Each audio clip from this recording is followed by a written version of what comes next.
Om Yatagnerdahika Shakti Ramakrishna Sthita Hiya Sarva Vidya Swarupam Tam Saradam Pranamamyaham. Om Shanti Shanti Shanti. I bow down to Sarada Devi, the Holy Mother, the embodiment of all wisdom, who dwells in Sri Ramakrishna, just like the power to burn dwells in the fire. Peace, peace, peace be unto all. Today, the subject announced is, if you want peace of mind. Many of you, or some of you, may have guessed that this has to do with the Holy Mother's last message before she passed away. It's a well-known teaching of Holy Mother that if you want peace of mind, don't see the faults of others. So we are going to look at that teaching and how it fits into our spiritual life. Our worldview in Western culture has been shaped to a great extent by Abrahamic religions, that is, Judaism, Christianity, and Islam. They are all Abrahamic religions because they all accept Abraham as the first prophet. These religions have, in a general way, the idea that God is up in heaven and we are down here. And there is like a gulf of distance between that God up there and ourselves down here. So generally, to have access to that God up there, we have to wait until we die. And we have to believe in a certain Savior and live our lives in a certain way. Now, Vedanta has a different worldview. It is probably best summarized by Ramanuja, one of the teachers of Vedanta, who says that there are 4 ways to conceive, to contemplate on God. The first one is similar to the one we just mentioned. God is the creator or creatrix of the universe. But this idea goes further. It says that God also destroys the universe and preserves the universe. So whatever is going on, it is that creator God that is keeping things going and makes them come to an end. Not only this universe, an infinite number of universes. So the creator is also preserver and destroyer of this universe and of any number of universes that arise and disappear. That is the Vedanta view. The second way to think of God, according to Vedanta, is the Antaryami, the inner controller. So each one of us has God within ourselves, according to Vedanta. There is a spark of divinity in each, not only human being, but in each living being. And it goes beyond that. Vedanta says that even inanimate objects have some kind of divine presence, though it is hard for us to conceive that idea, that God can be present in a chair or in a table.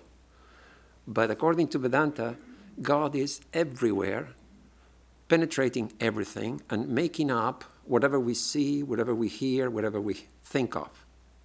So it is God alone that has become everything, living, sentient, and insentient. So it's not just the God up there ruling the universe, that God is within us, is the same God manifesting within us. So that's the second way to think of God. The third way is the avatar. Again, in a way we cannot understand, that divine energy comes as a human being to interact with us, to make a connection, to bridge that gulf between the Creator and this universe. So the avatar is the third way that God manifests. And the last one is the image. So in the image, God manifests. You may say, well, how can God be within a picture? It's just a picture. You can burn it, you can destroy it, you can do anything you want with it. So Ramanuja says, God manifests through the love of the devotee. It is our love, our devotion that makes a special manifestation of consciousness appear in that image. Per se, a stone or a piece of wood has no special manifestation, no special divinity. But when we concentrate on that and devote our mental energy and our love, something happens that becomes special. There is a special manifestation of that divinity brought about by our own love, our own devotion.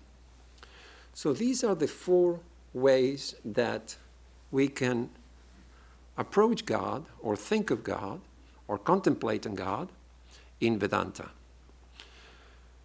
So it's a little bit more sophisticated than Abrahamic religions, where you could have a creator and the avatar, and more or less there it ends, sometimes the image. But certainly the antaryami, the inner controller, is kind of an alien concept in these religions. It's very Vedantic kind of idea.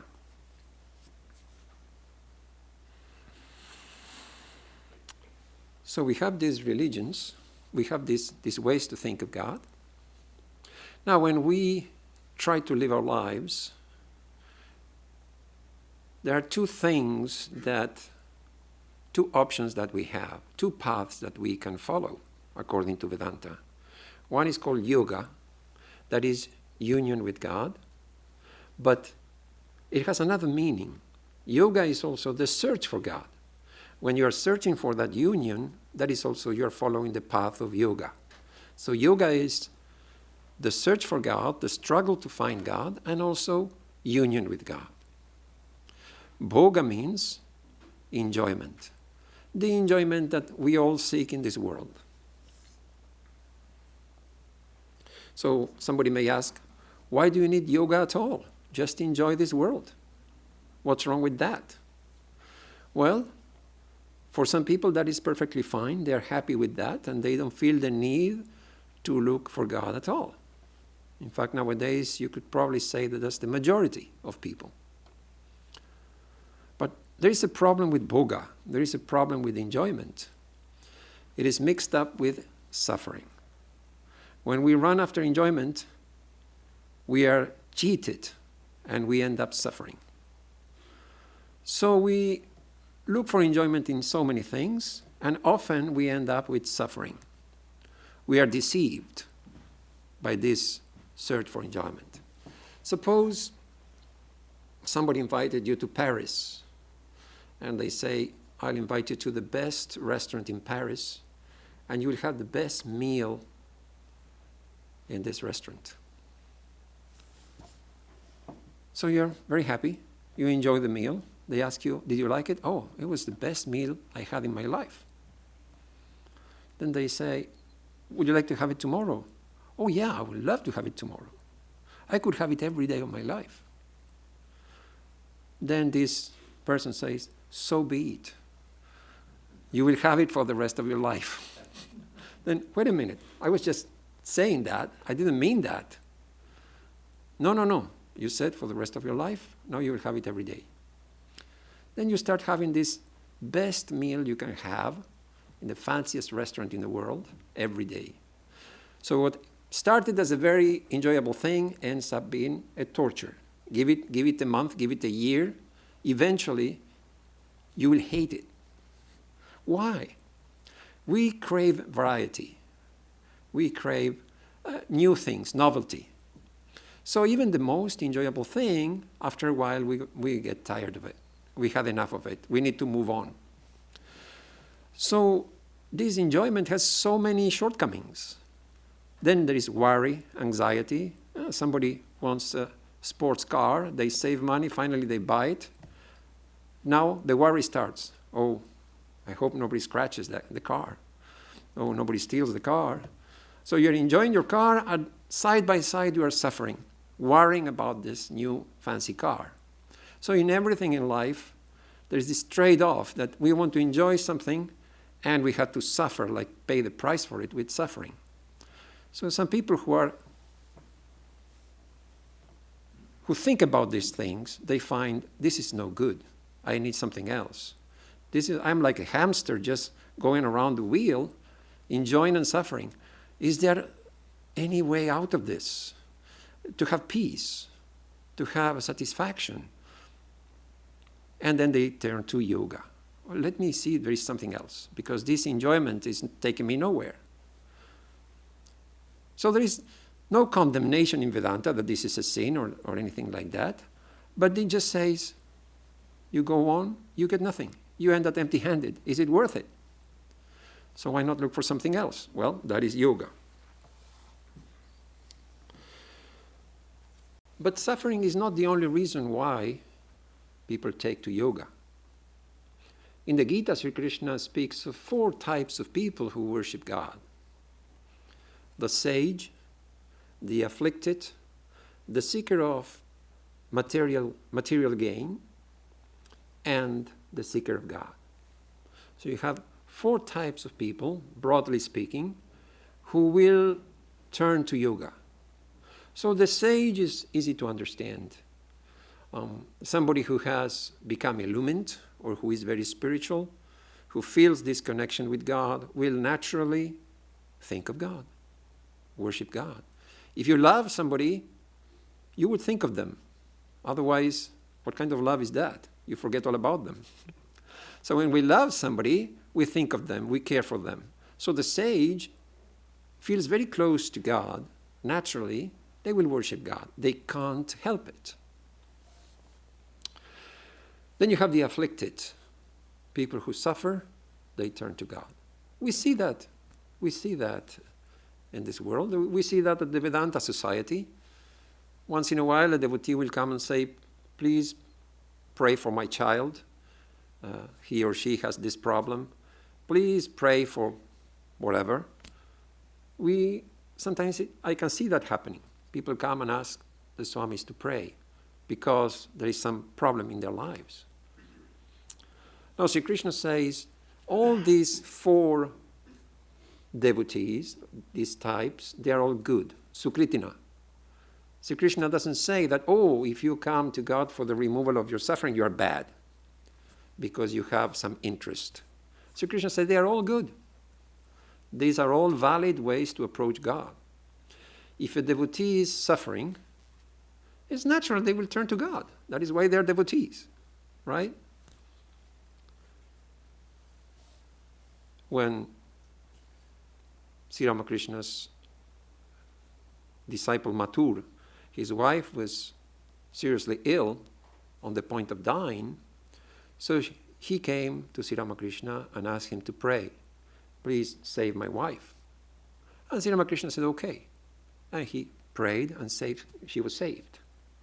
Sri Ramakrishna never said, why do you want this? You should think of God, be detached from your wife. No, he said, yeah, that's fine. I'll pray for her. And she was saved. Another example is from the Mahabharata.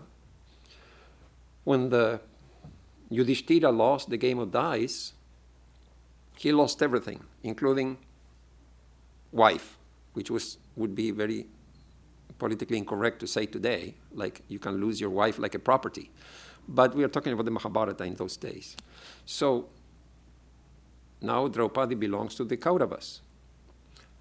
So Dushasana, one of the Kauravas, he decided to strip her naked, to humiliate her in the court. So Draupadi prayed to her husbands, the Pandavas, please save me, save my honor. But they couldn't do anything because they lost the game of dice. Then she pleaded with the elders who were present there. They said, we can't help you. Then she tried to hold on to her cloth with her own strength. But Dushasana was too strong. He was a warrior, and he just started pulling. Then she felt helpless. Everything has failed. Then she turned to Krishna.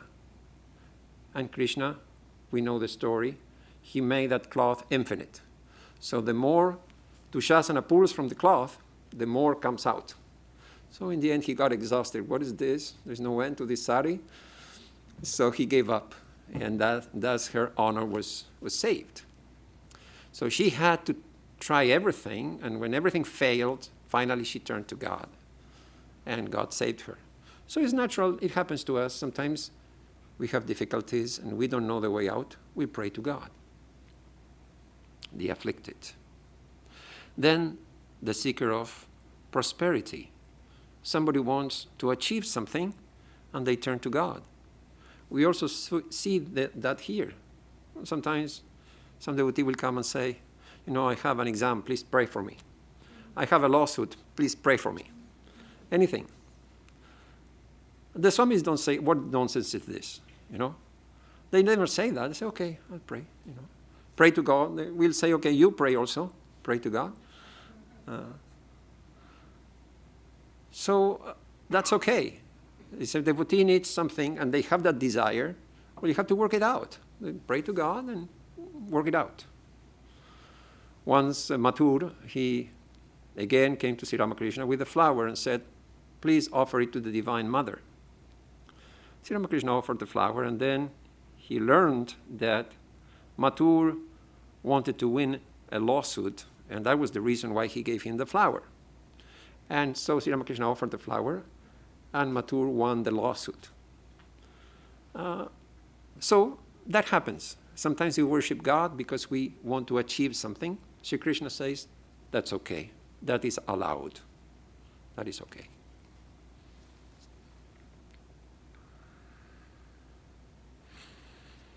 And then there is the last type of devotee, Jignasu, the seeker of knowledge. I would say most of us fall into this category. We are not sages, but we are not our primary objective why we come to spiritual life is not because we have some terrible suffering in our lives, is not because we want to achieve something worldly in our lives. These little things come and go. Once in a while, yes, you may have some suffering. Once in a while, yes, you may have some objective you want to achieve. But what is the main purpose why we have come here is because we want to know God. We are seekers of God. We don't want these little things. Yeah, they come and go.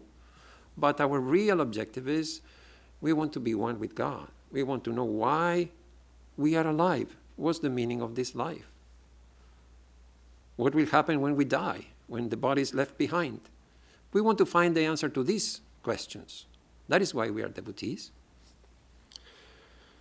So as you can see, in Vedanta there are many ways to approach God as the creator, as the inner presence in all of us, as the avatar, and in an image. And there are many reasons why people turn to God. Due to suffering, because they want to achieve some objective, because they are already united with God, the sage, or because they are seeking God.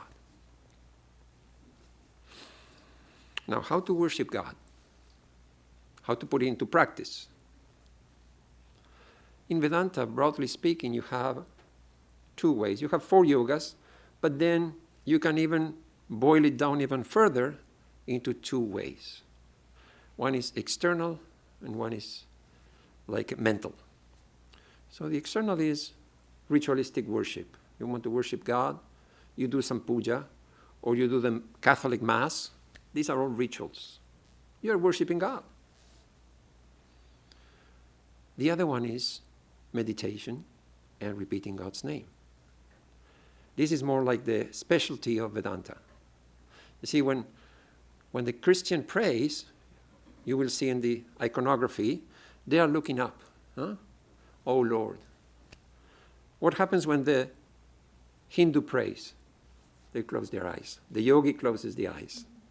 These are very interesting details when you think about it. Why one is looking up with the eyes open and the other one is looking down with the eyes closed?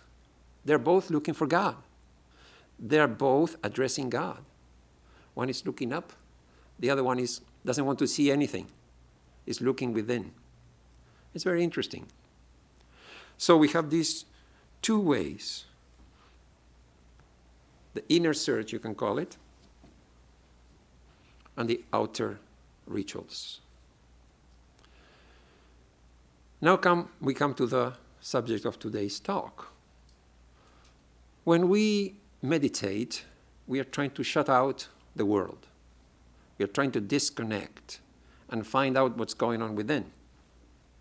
When we are worshiping the image also, we don't want to, we turn off our phones, hopefully, and we do the worship. We don't want to, again, be distracted or have anything to do with anything of this world. We want to focus on the image and worshiping God. So where is the world left? If you want to shut out the world in meditation and then forget the world in worship, what are you supposed to do the rest of the time? So you forget all about God? Well, hopefully not. So Holy Mother's teaching, I think, contributes something extra to these ideas we have mentioned so far. So this happened 5 days before Holy Mother's passing away. She was terminally ill, and nobody was allowed in her room. A devotee came to see her. She could not enter the room, so she stood outside, just looking at Mother. Mother turned to her and motioned to her to come close, to come in. So this devotee came in, bowed down to Mother, and started sobbing and saying, what will happen to us? Because everybody understood that there was, no cure for this, and the end was approaching. So what will happen to us? Holy Mother says, why do you worry? Why do you cry? There's no reason to be afraid. And then she says these, for us, well-known words. But let me tell you one thing. If you want peace of mind, do not find fault with others. Rather look into your own faults. Learn to make the whole world your own. No one is a stranger, my child. The whole world is your own.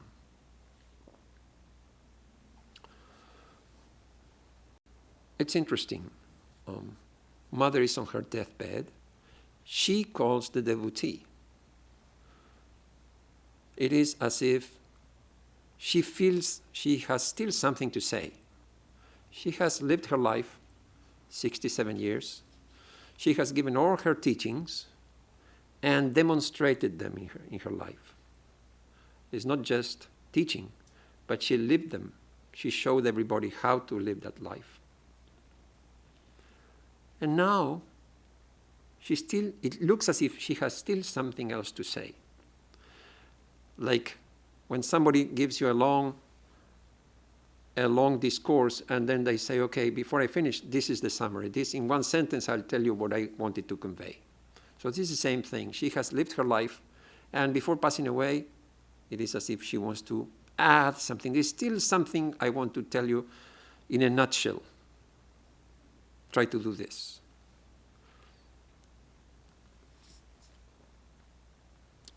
It's like Arjuna in the Gita. Sri Krishna gave the teachings of the Gita to Arjuna, but also to all of us. Arjuna is just an instrument. He happened to be there. Through Arjuna, we got that teaching after so many centuries. So through this devotee who happened to be there at that time, Mother gave all of us this final teaching. So Mother calls her to her side, but then she doesn't speak. Mother keeps quiet. She doesn't say anything. It is the devotee who speaks first. And she starts to sob and say, what will happen to us? We have relied on you. You have been our support. You have been our help. Now you will be gone.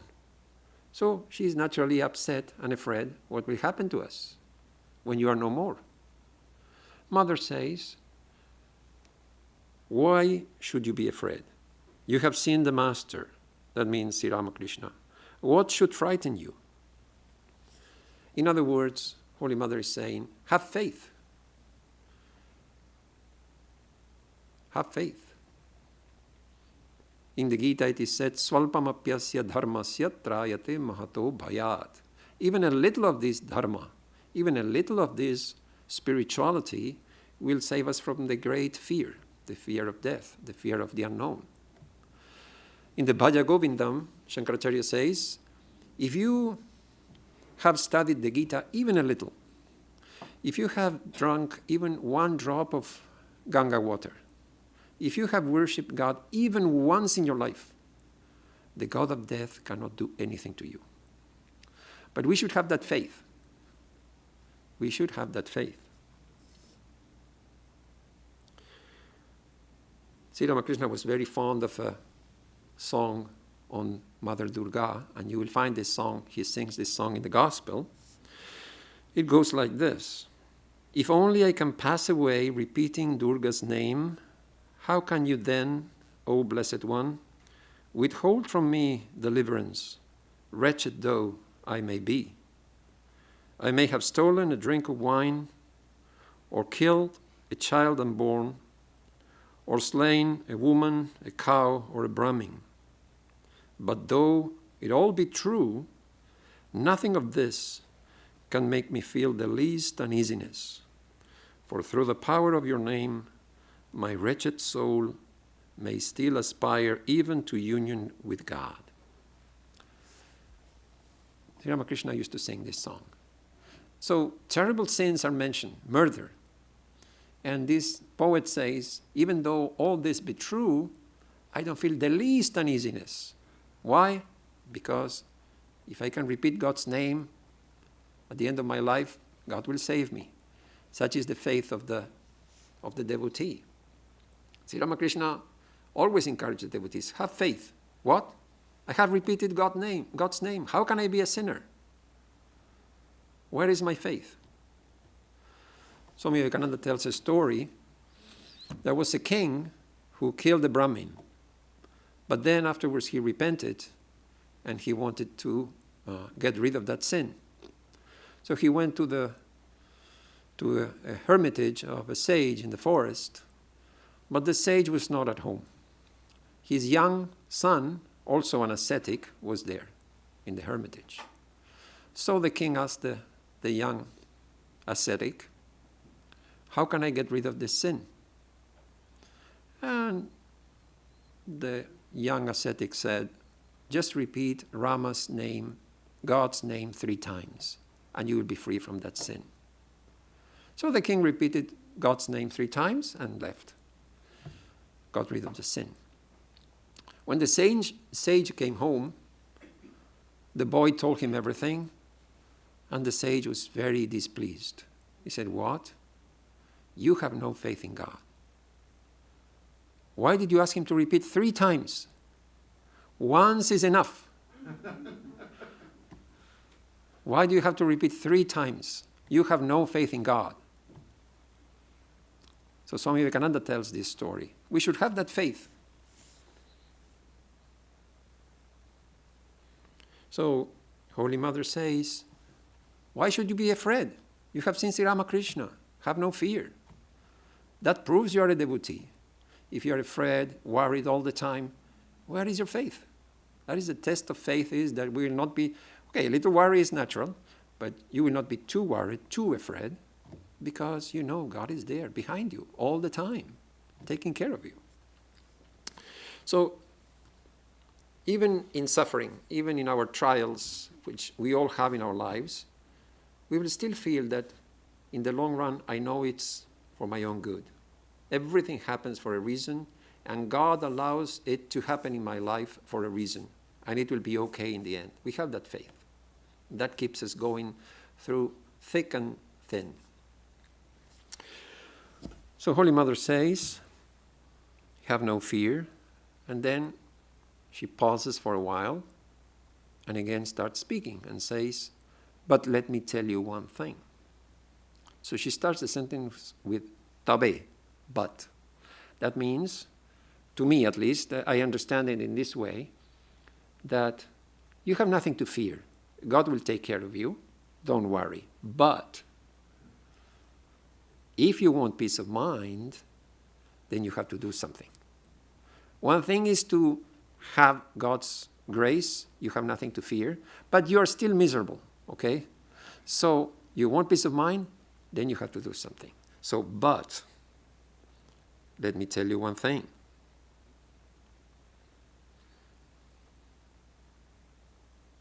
So there are two powers.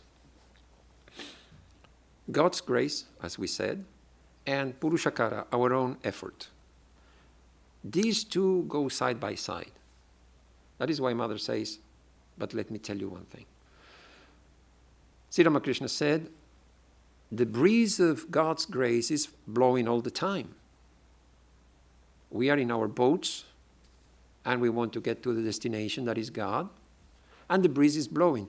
But we don't unfurl the sail, and we say, there is no grace. Unfurl the sail, and you catch the breeze. So some will unfurl the sail, some don't. It's not the fault of the breeze. The breeze is blowing all the time. So what is meant by unfurling the sail? Self-effort. God wants us, the Divine Mother wants us to make a little effort. Don't be so lazy, my child, that I have to cook the food, put it into your mouth, and make you chew it, Press up and down. We don't want even to chew it. So if we show a little bit of effort, then God comes and helps us all the more. Swami Premeshananda tells a story. He says, those who speak of grace all the time, they are lazy. Oh, grace, grace, grace. What about you trying to do something? The grace is blowing all the time. And he gives an example. He says, when I was young, I had a neighbor who used to go to school and come back in the afternoon. And he was so hungry, he could not wait to go into the house. He would shout from a distance, "Mother, get the food ready, I'm hungry." So from the street he would shout. He can't wait to get into the house. He's so eager. So he says, where is our eagerness? We don't have that eagerness. We are happy with the things of this world. Even if the food is put in front of us, well, we are happy with something else. We are not hungry. So we have to have a little bit of initiative on our side. Try to do something. So you have these two side by side. Yes, there is nothing to be afraid of. Yes, you have God's grace, but if you want peace of mind, don't expect God to inject it into you. You have to do something. So what is that something we are supposed to do? If you want peace of mind, do not see the faults of others. Then again, another word, if, is not a command. Mother could have said, don't see the fault of others. She could have said that. It is a command, it is an instruction. But she says, if you want peace of mind. It's like, do you really? That is number one. And number two is, you're free. If you don't want, that's fine. It is your choice. So in the Imitation of Christ, it is said that everyone wants peace, but very few want the things that make for peace. We all want peace, but that which will give us peace, we don't bother about it. So the result is what you can expect. So if you want peace of mind, the choice is ours. In the Katha Upanishad, Yama says to Nachiketa that there are two paths before everybody, Shreya and Preya, the good and the pleasant. These two present themselves before everyone. And each one of us have the freedom to choose between the two. So one thing is the pleasant, the other thing is the good, the beneficial. We are always making this choice, and they lead to different results. So he doesn't say that you will be burned in hell if you choose the pleasant. He just says you lose your way. You just are born again and again. You're like getting into a maze, and you just go round and round trying to find a way out. That is the pleasant. And the good, the beneficial is, you are liberated. You go back to who you really are. You are divine. You are free. You are pure.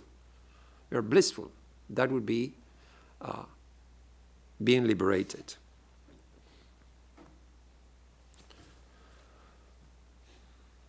So this idea of the good and the pleasant, it's interesting.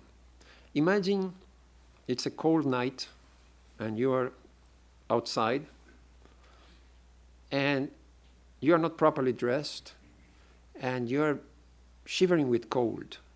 No? You are really in trouble, getting hypothermia.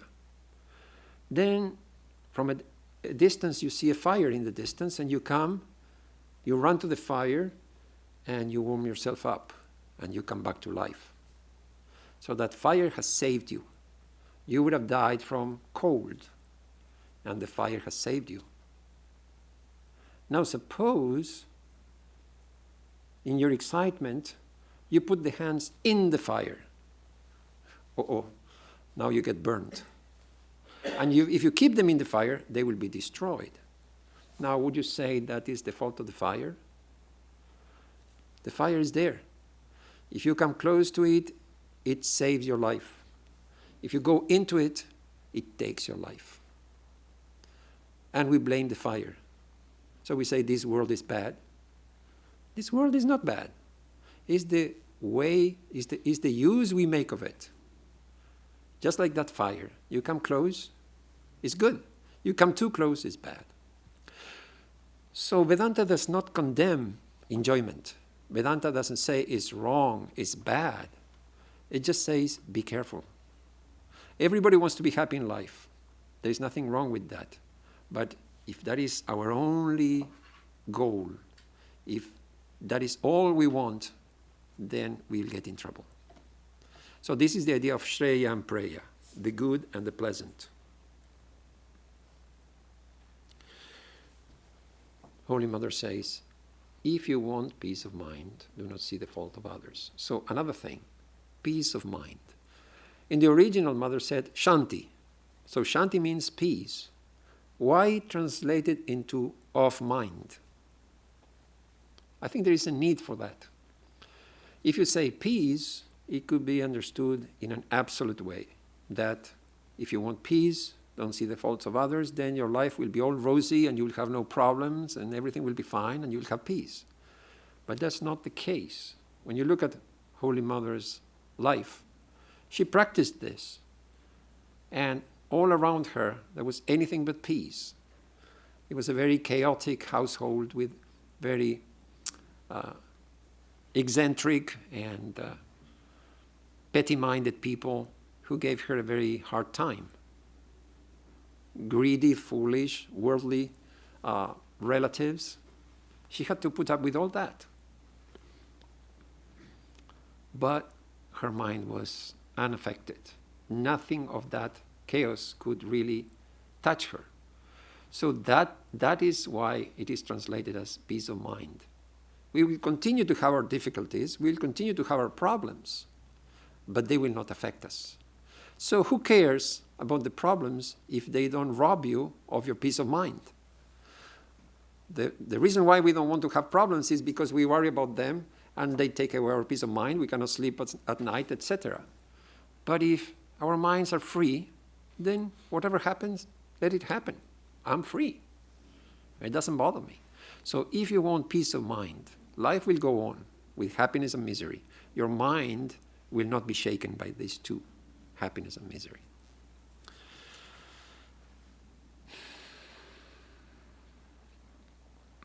So, if you want peace of mind, don't see the faults of others.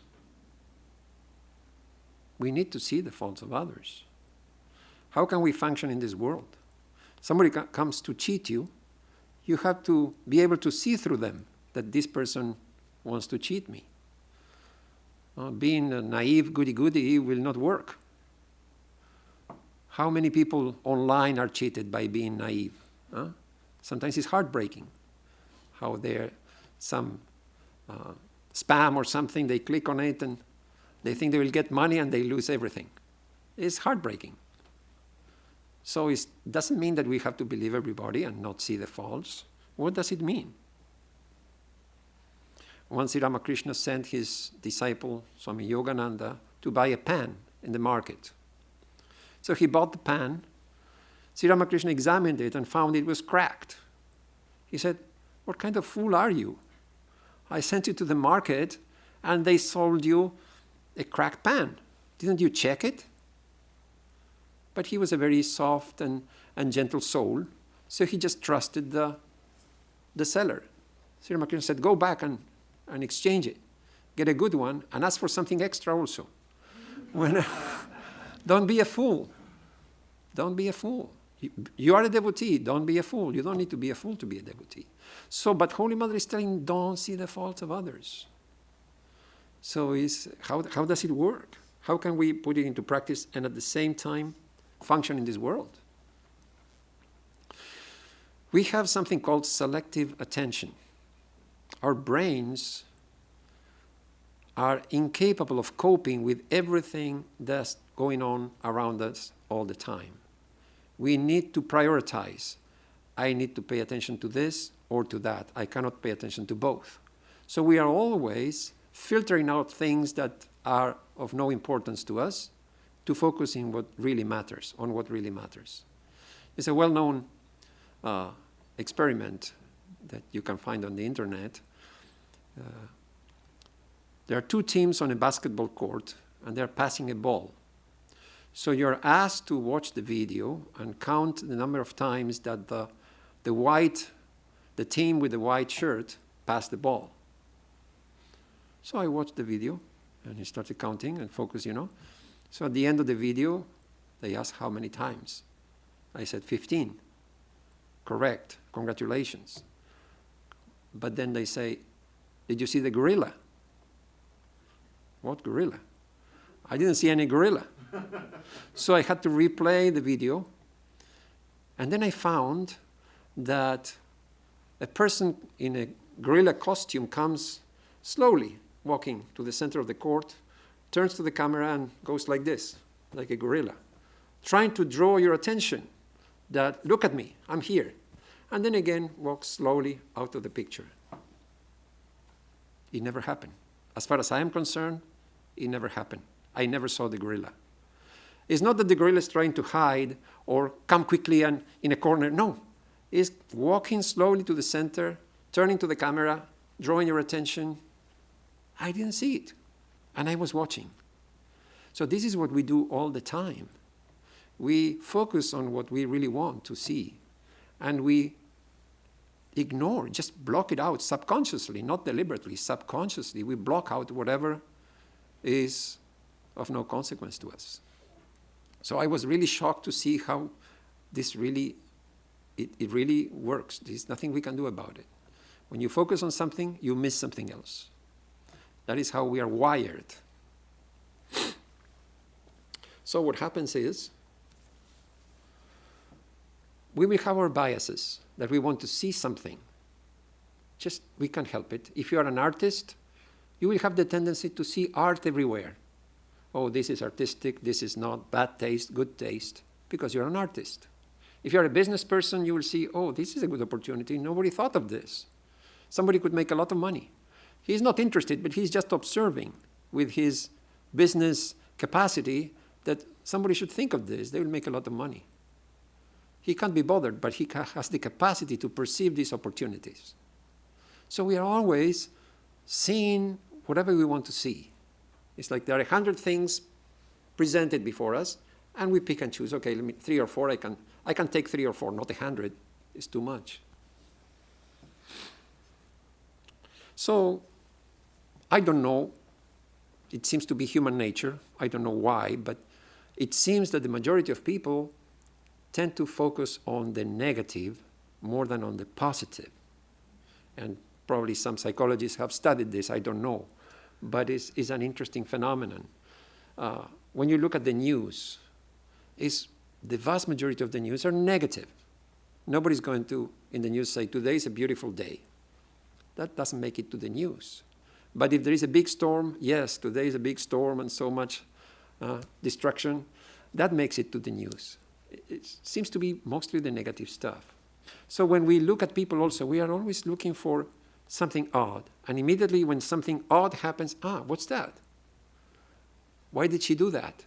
Why did he say that? The first thing is we notice when something is out of place, when something is odd. What? What happened there?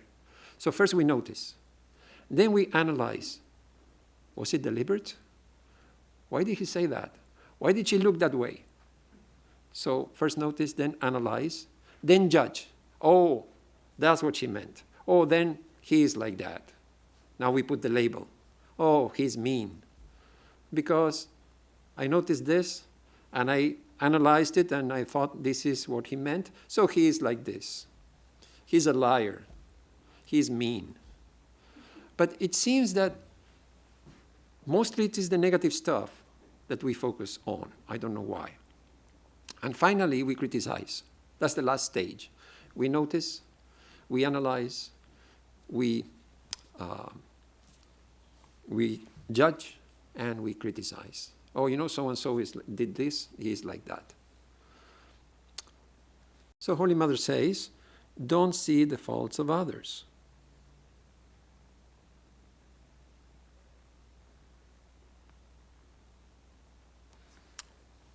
I think we can train ourselves to gradually ignore these things. Somebody may do something that we don't like, or something we consider bad, but is it worth our energy and time to focus on that? We have so many things to do. Why focus on that? Just let go, let it slide. Let them be however they want to be. Would you criticize a tiger for killing animals? Well, it's a tiger. It cannot help it. So human beings, we have such a variety of personalities. Some good, some bad, some indifferent. Just like we don't criticize the tiger and we don't even think about it. Yes, the tiger will kill animals. And if there is a plague of deer, the tiger is a blessing that is calling the deer. So it's relative. The other day I was talking with a devotee about poisonous snakes. And he was telling me about all the benefits of the different types of poisons of the snakes. So what kills us, a very poisonous snake that will kill us, will produce a venom that is very important to produce a medicine. So poison and medicine in the same animal, in the same snake. So yeah, you criticize the snake, but then that antidote from the snake saves your life. So everything has a purpose. There is a reason why everything exists. What's the point of criticizing? As if we know better than God. God has created them for a reason. And often, what we call defects in others is nothing but our own preferences. So, to give an example, suppose I am very quiet. I really love silence. I don't like loud noises. I don't like disturbance. Especially in the monasteries, you will find such people. And somebody is very talkative. They just cannot shut up, okay? They just love to talk. I will have the tendency to think that's a defect. But is it really a defect to be talkative? Now, suppose somebody is really outgoing, sociable, and lively, and love to talk and meet people. And they meet somebody who is very quiet. Too quiet. They will start thinking, he's too quiet. There's something wrong. People should not be so quiet. We are having a good time. Why is he so quiet? There is something wrong with him. So for that person, being quiet becomes a defect. For the quiet person, being talkative becomes a defect. So really, what is a defect? What is a fault? It's nothing but our own reading of the situation. According to our likes and dislikes, we will say, this is good, this is bad. In the summer, we have our flower beds here. And if you come in the summer, you will see it's all fenced in because of the rabbits. But in the early days, it took me a while to learn the lesson to fence everything in. So I was hoping that the rabbits will learn to behave and not eat the plants. So I used to grow the plants. It takes a lot of time from seed, lovingly start with the seeds and see them grow, then plant them out. And then the rabbits are moving around. I see, okay, since they are okay, I don't think I need to bother. Then the plants are growing nicely, then one day they're gone. The rabbits decided it was the day. And it is so aggravating that you have spent a couple of months and the rabbits finished them off. And you feel like just strong ring in the neck of the rabbit because you're so mad. Then you go for a walk and you see a rabbit and you say, how cute. So this evil rabbit in our garden, in the neighbor's garden, is very cute. So is it really bad or is it cute? Or what is good, what is bad? Often it's just the situation. It's just at this point, according to my likes and dislikes, yes, if I invested 2 months growing the plants and somebody eats them, I will think they're bad. But it's just a rabbit eating plants, cannot help it. Same with the weeds. In the flower bed, the weeds grow and it's a nuisance. You have to pull them out and you begin to, slowly, mentally at least, curse the weeds that, these weeds are horrible. They take a lot of time. Then you go for a walk and you see all the greenery is so soothing. It's the same weeds growing in the field. Now it's so soothing, you love it. Oh, nature, the beauty of nature. And nobody has touched these weeds. Let them grow. Let it be wild with rabbits and the weeds. And it's so beautiful. But in our flower garden, no weeds, no rabbits. So weeds are not bad. It's just that I don't want them there. But they are not bad. So you see, often what we call defects is nothing but our own reading. People are the way they are.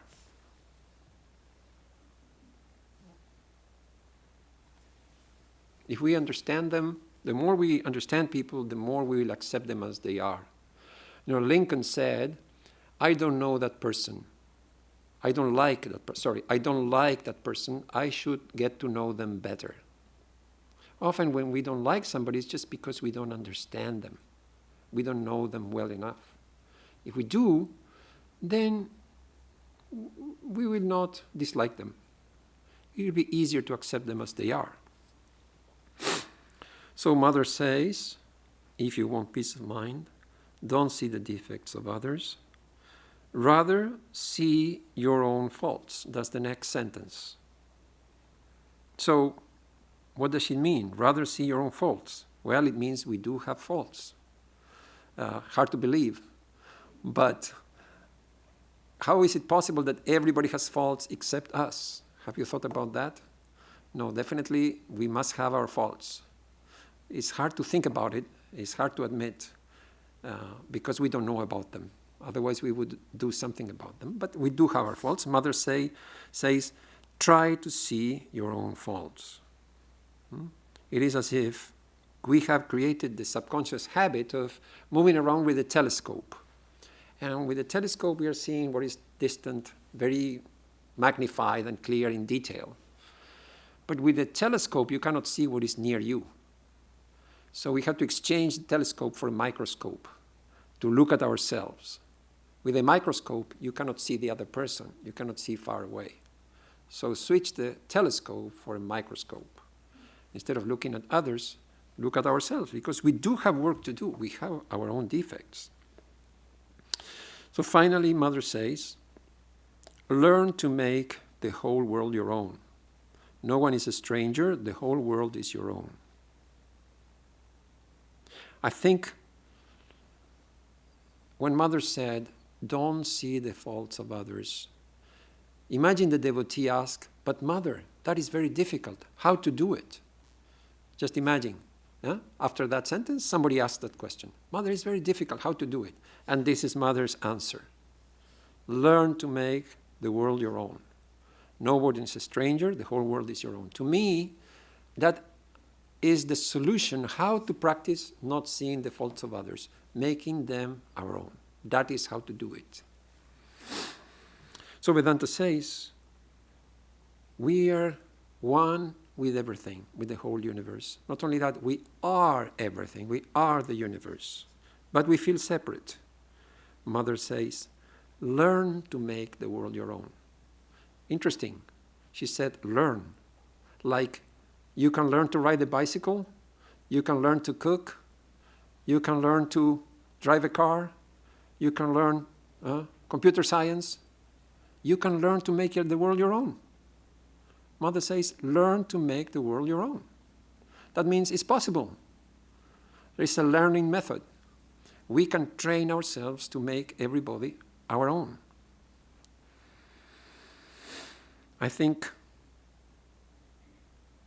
when we do serious meditation, when we really try to connect with ourselves, with our true self, who we really are, not the body, not the thoughts, but there is something else in us, our true self. The more we can make that connection with our true selves, the more we feel the connection with the true selves of others. So we'll look past the body and the mind and the personality and see that at a deeper level we are one. It is not that we are one at the physical level, obviously not.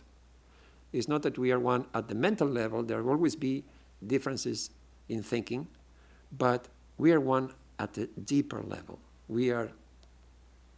You can make everybody your own at a deeper level, at the level of existence. You exist, I also exist. We are part of the same consciousness. We are part of the same universe. As such, we are one. So I think when you are able to create this connection, then the tendency to criticize and find fault and have conflict with others will diminish a lot. Some time ago, I saw a video clip. It was about 3 teenage girls, and 2 of the girls murdered their friend. So it's kind of a tragic investigation into that case. So they found out after some research that it was these 2 friends who killed their friend. So they asked the 2 girls, young girls, why did you kill your friend? They said, because we didn't like her. So they interviewed the cop who investigated this case and found that they were guilty. And they asked him, were you shocked to see these young, innocent-looking teenagers murdering their friends in cold blood? He said, no, I was not surprised. I have learned that evil comes in all forms, in any form, young, old, ugly, beautiful, innocent-looking. Evil can manifest in any form. So I was thinking about that statement, that the cop, as a professional, he could say that. He's detached. He's looking at the facts. This is evil, what happened. So these girls are evil. Now imagine that the same question is asked to the parents of the girls who murdered their friend. The parents will say, yeah, I'm very shocked. I'm very shocked. I don't know how she could have done that. She has problems. She needs help. Do you think the parents could ever bring themselves to say, my son, my daughter is evil? The parents can never say that. Why? Because there is a connection between the parents and the children. That the parents can never say, my child is evil. They will say, my child committed a terrible mistake. My child needs help. They can say so many things, but they can never say, my child is evil. Because it's their child. How can they say that? It's that connection. It's that connection that makes them have that compassion. even in such a terrible situation, they cannot say it's evil. So if we can make that kind of connection with others, we'll also resist the tendency to criticize and find fault. They are my own. How can I criticize them? How can I find fault? Then Mother says, no one is a stranger. So first she says, learn to make the whole world your own. Train yourself. It's possible. You have to work. Then she says, no one is a stranger. The whole world is your own. I think every word matters in this teaching of Mother. No one is a stranger. She's specific now. Don't leave anybody out. Try to think of the most dislikable person in your life. Even that person should not be left out. So sometimes it's difficult. Huh? Somebody has hurt us. Somebody has really been unfair to us. It leaves a scar. Well, think of that person. Even that person. Mother says, no one is a stranger. Even the worst, which is, again, as we saw, is relative. It's, in our view, the worst. Even they are not strangers. Learn to make even them your own. There's a nice Zen story. There was a master who decided to open the monastery to the public one day. So he was standing at the door of the monastery, and visitors were coming. And he would ask them a question. Do you know about Zen? And most of the people said, yes, I know about Zen. So come in and have a cup of tea, he would say. There was a disciple standing next to the master, just watching. So the next person came, do you know about Zen? Yes. Come in and have a cup of tea. Then somebody came and he asked the question. He said, do you know about Zen? No, I don't know. I don't know anything about Zen. Come in and have a cup of tea. So the disciple thought, what nonsense is this? He asked somebody, they say they know about Zen, and he invites them. Then somebody doesn't know, he invites them too. What nonsense is this? He was thinking. Then the master turned to him and said, so-and-so, go in and have a cup of tea. So nobody's left out. Whether you know or not, whether you are spiritual or not, everybody is welcome. Everybody is included. Make everybody your own. Jesus said, if you have brought your gift to the altar, and then you remember there is somebody that has something against you, leave the gift there, go back and make peace with your brother, then come back and offer the gift. It's something similar. We cannot really make spiritual progress if we have unresolved situations here. Mother said, Ami shoteroma or shoteroma. I am the mother of the holy, and I am the mother of the wicked. She is the mother of all. She said, whenever you are in distress, remember you have a mother. Whether you do good or bad, doesn't matter. She continues to be our mother. Now, the final point. You may say, well, it's all very good, but suppose somebody is dangerous. There are such people in the world. Should I go and embrace them and make friends? Sri Ramakrishna said, no. Salute them from a distance. If you see a tiger, don't go and embrace the tiger just because God dwells in the tiger. Salute the tiger from a distance. So these people also, you don't need to hate them. You don't need to find fault with them. But keep a distance. God is in them, but they're dangerous. That's also true. There's a prayer in the Chandi where the Divine Mother is saluted in so many aspects. And the last one is very interesting. So there are many verses where it says, Ya Devi Sarvabhuteshu Matri Rupena Samsita Namastasya Namastasya Namastasya Namo. So salutations to the goddess who dwells in all beings as mother. Salutations to the goddess who dwells in all beings as memory. So like that, so many attributes are mentioned about how the Divine Mother dwells in all beings. But the last one is interesting. It says, Bhranti Rupena Samsita. That means salutations to the goddess who dwells in all beings as error, as delusion. Bhranti means error, mistake. That's puzzling. The goddess dwells in all beings as a mistake, as error. Yes, we make errors. The divine continues to be there in our errors and everything.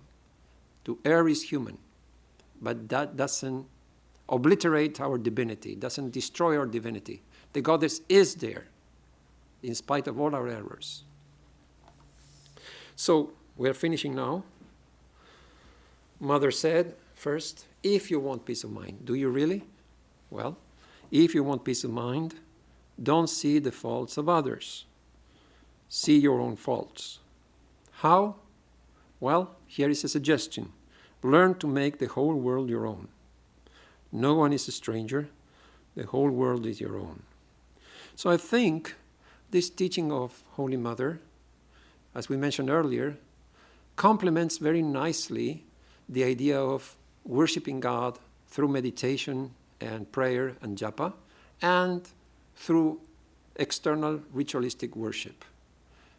How to apply this worship in our day-to-day life? Well, Holy Mother says, don't find fault with others. Make everybody your own.